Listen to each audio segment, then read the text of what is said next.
Hey, what's up, everybody? It's Manny Garavito for another episode of the Comedy Coach Podcast. I am back to talk to you about some very important, something that isn't said enough in the comedy world, and that is how do you bomb? How does one enjoy the silence of people that don't laugh at your jokes and that you feel that rejection where you just want to crawl under a rock and just forget about life and comedy and all the enjoyable things you thought you could have enjoyed just by saying one simple joke? Is it really that bad? Was it really that bad? Is it really one instance of someone not laughing at your joke that made you say, well, I guess that's it for me? You know what I always find funny about being a comedian? Somebody still thinks saying you're not funny is insulting. As we all know, comedy is subjective, but for some reason, why does that one sting? One person saying, you're not funny. Like, people could be laughing at a comedy club, but if there was a heckler saying, you're not funny, for some reason, it's just like it's like a spear just going right through you. Why is that? Well, because rejection is a very interesting emotion. It's this feeling like you're not allowed, right? I forget where I read it, but apparently rejection hurts like physical pain. And the reason why is because you feel like your life is in danger whenever you feel rejection.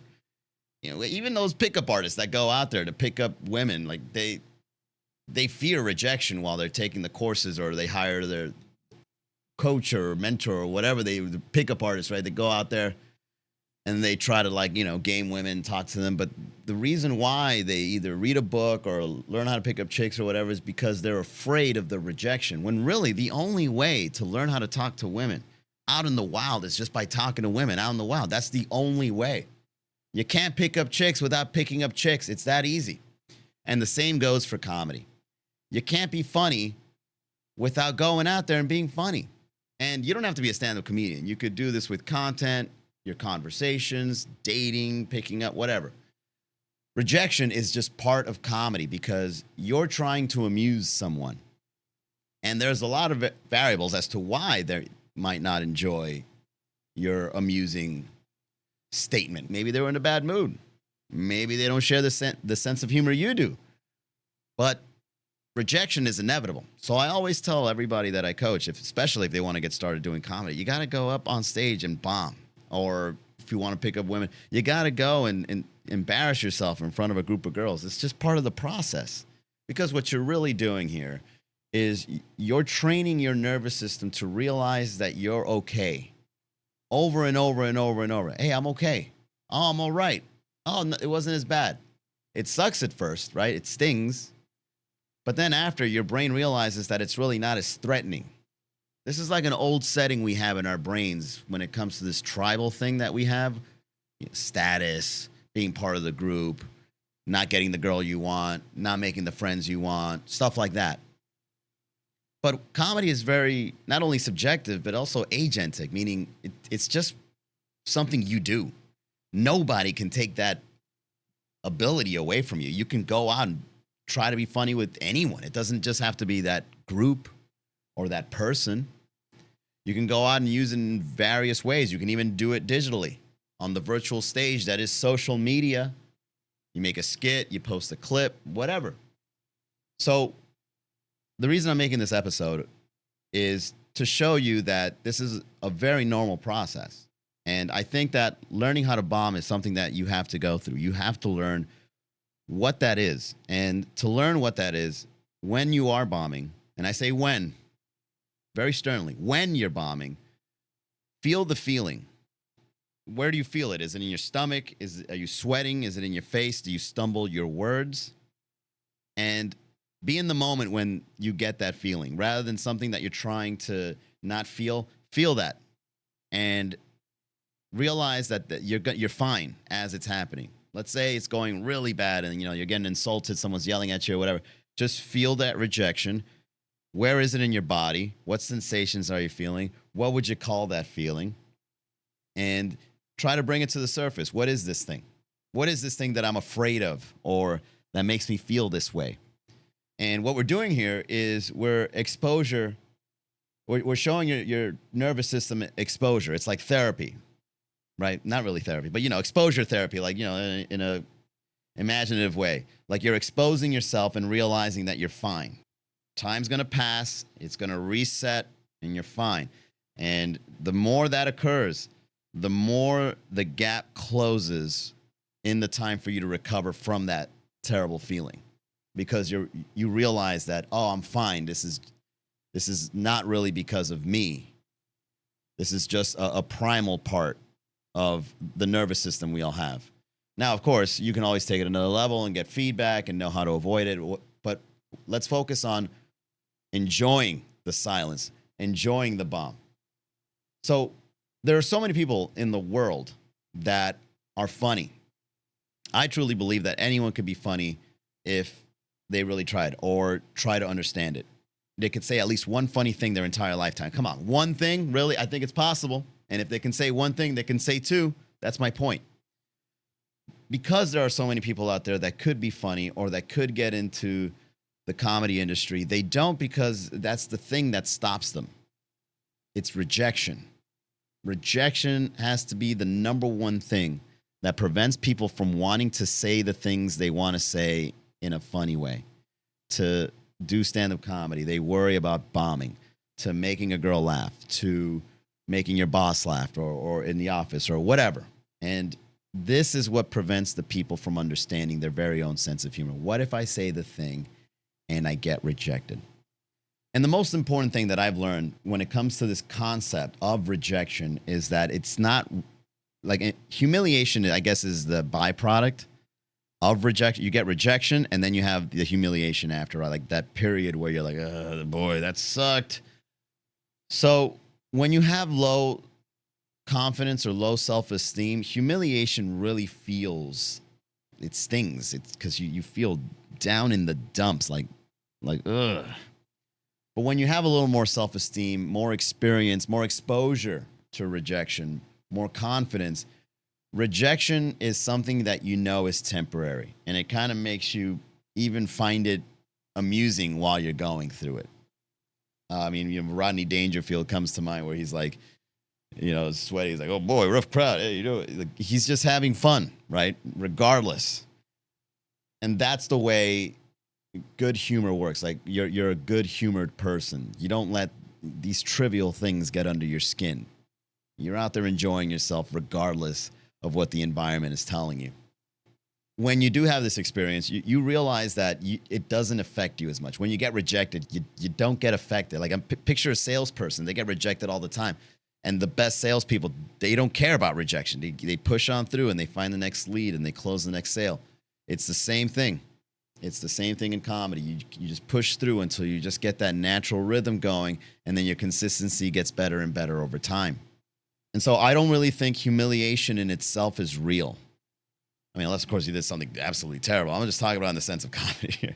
If you get humiliated because you tried to say a couple of jokes, you need to understand that that is a very trivial thing to feel humiliation for.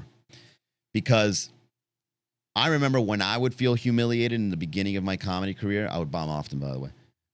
I hated that feeling. Like, I felt so down, especially if I would have like a hangover and, that anxiety kicks in and you're like, oh my God, what was I thinking last night? Why would I say that joke? And I would really get in my head, right? But I remember it came to a point where I didn't feel the humiliation as much anymore. It didn't have that sting to it.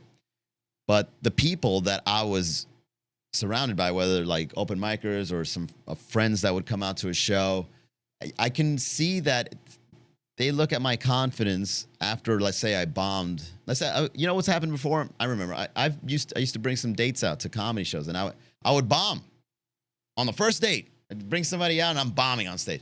But I get off stage, and Rodney Dangerfield, oh boy, that was rough. What can I get you? Right? And then they don't want to feel it for you. They're like, you're not feeling embarrassed for yourself? No, why? This is part of the process. And then they completely just dissipates.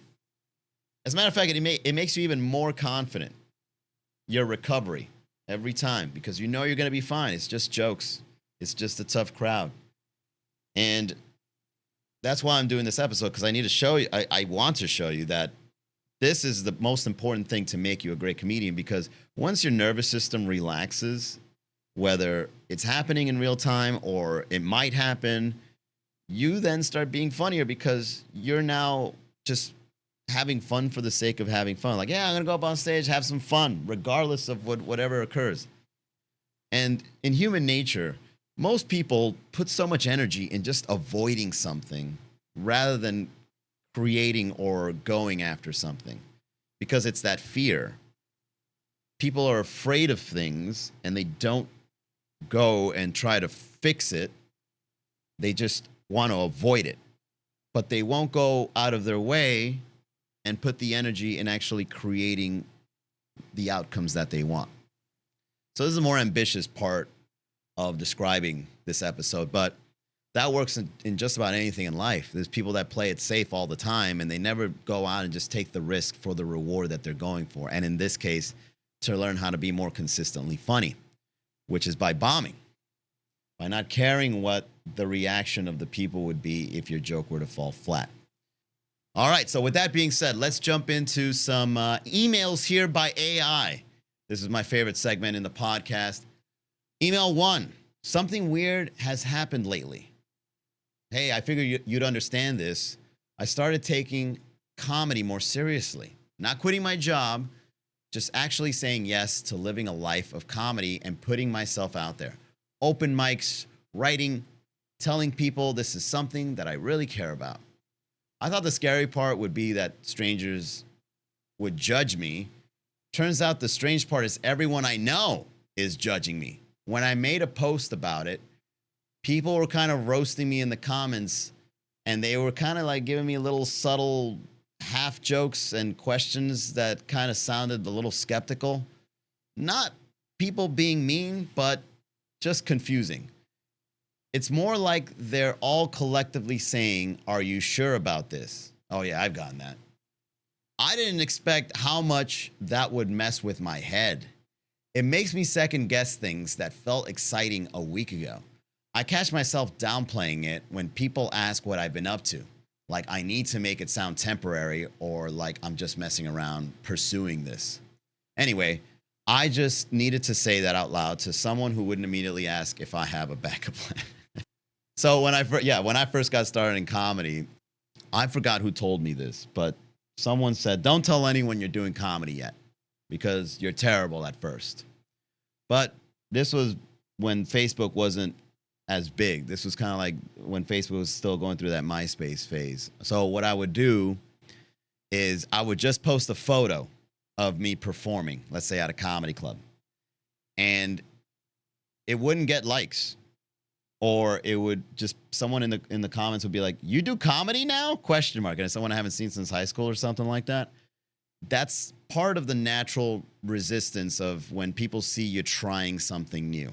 And this is something you need to be aware of. This is human nature. I'm sure we've done it ourselves. We're not aware of this behavior. This is just instincts. We see someone growing, doing something different, trying something out, and for some reason, we got to bring them back down a notch, right? I try to stop this from happening myself. It doesn't happen as often now, that's for sure. But I mean, there's people out there that still haven't understood this part of themselves. And that's normal. Like I said, this is very unconscious behavior. And you need to be aware of this and know that congratulations, because you're now going through the phase where these are the people that are going to show you how to be better. Let's just say this is your initial audience and everyone starts off with a really shitty, skeptical, sarcastic, "Are you sure about this?" kind of audience. So congratulations on getting your first half fans. They're the ones that are going to make you get better. So I wouldn't go all out and bother them with your comedy, but allow them to show you not only that behavior and that phase of using your sense of humor, but also picture it like trying to get better in hard mode, right? They're not going to give you fake laughs. They're going to stare at you blankly if you fumbled your words on the punchline. They're going to show you that premise sucked. They're going to show you that they're skeptical about your growth. And you know what? You're just going to have to prove them otherwise and just push right on ahead and do it yourself in the way you want. Use that feedback. It's harsh feedback, but that's actually a good thing in the beginning. Moment this week that felt important, even though in the moment it felt like a disaster. I signed up for an open mic about a week ago, and the first joke I told in a half-empty dive bar, it landed with absolute silence, not even a polite laugh. Well, yeah, it's a dive bar. You think those people there are polite? Have you seen where they're drinking? I immediately forgot all my other jokes. That's normal. Like my brain tried to exit my body. I suddenly became aware of my hands, my breathing, the temperature in the room, my body language, and the sound of everyone shifting their chairs. Everything was turned up to max volume. My instinct was to bail out, so I did. Oh, you stepped out? Oh, okay. I immediately said thank you and got off. To my surprise, when the adrenaline came down, I felt like I really wanted to go up again. It felt uncomfortable at first, but after some time, it was somewhat thrilling. I'm never going to see those people again, and I wish I could have just loosened up. Anyway, that was my big adventure for this week in comedy. Talk soon. All right, well, yeah, man. When you, I've never bungee jumped. Maybe I should bungee jump, right? See what it's like to fly through air and have gravity do its thing. I've never bungee jumped, but I know a lot of people that say that when they were bungee jumping, it was very scary. But when they do bungee jump, it was thrilling when they got back to safety. And that is exactly what you went through. You realized that, I had all these jokes, but just because the first one fell flat, I didn't even go to the second or the one after that. And that's your body putting you in survival mode, thinking that you are in danger and you need to leave immediately. But lo and behold, nothing happened. And your body kind of felt that adrenaline like, oh, that was pretty cool. What was that? What was that all about? So that's what you have to do. You need to understand that your body does this instinctively because it's just hardwired for survival. And this is just an old school thing that it still has, that is no longer relevant to the way society works. So just go up again. Go up again and make sure you get the second joke in. If the first one you say doesn't land, at least do the second one. And then when you go again, go for the third, the fourth, and try to just end the whole set that you had planned. And remember, learn how to bomb. It doesn't matter. If you ran through your entire set and didn't get one laugh, what happened? What went through your head? What went through your body? How would you describe all that? And watch that adrenaline actually be useful when you're on stage, because now it's a fun, thrilling experience. Email number 3. Hey, had a small realization this week that's been sitting with me. I've always told myself I was busy, tired, focused on other priorities. All technically true, but I'm starting to think those weren't the real reasons I held back from putting myself out there more. I think I was trying to avoid that tiny sting of realizing I may not be as funny as I thought. Not in a big dramatic way, just knowing it's a possibility. I know I can be fun to be around, let alone attempt to add more comedy in my life, whether performing or creating content. But I'm afraid about not getting enough engagement if I did, or how silly I'd look if I got none at all. I was thinking about creating content, maybe without a face or maybe using something like an AI voice. What do you think the best approach is to create comedy content and avoid the rejection of low engagement? I think everybody starts off with low engagement. I think that's the normal. As a matter of fact, that's a great analogy to this entire podcast. Everybody that started off, for the most part, I mean, maybe unless there's like a very rare instance where somebody just posted something and it went. Didn't the egg do that? There wasn't there an Instagram page that said like this egg for no reason and it got like 1 million likes. But we're not putting egg content out there, although it could be humorous. That is humorous, but we don't get lucky like that all the time, right? So if you were to post something, it's slow, gonna get low engagement. But as long as you're proud of the work that you put out there, as long as you're putting your sense of humor out there and you're getting the feedback, regardless of low engagement, people are still seeing it. That's the thing that people don't understand about social media. Success isn't always in the numbers. Success is that people saw the thing that you wanted to share. That's the number one success of all social media posts. So go out there, post that stuff, regardless, even if you want to use AI or not. You can start off like that. I started off with a faceless meme page, and then I put myself out there once I developed a better sense of humor.